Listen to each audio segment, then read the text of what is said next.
Merhaba arkadaşlar, kanalıma hoş geldiniz. Sevimli oyuncularımız Can Yaman ve Demet Özdemir'den yeni videolar bugün sizler için hazırladık.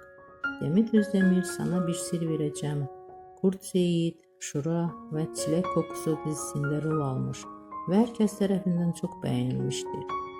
Biz de sizler için onların güzel paylaşımlarını hazırladık. Bu videoların devamı gelmesini istiyorsanızsa kanalımıza abone olup yorum yazmayı unutmayın.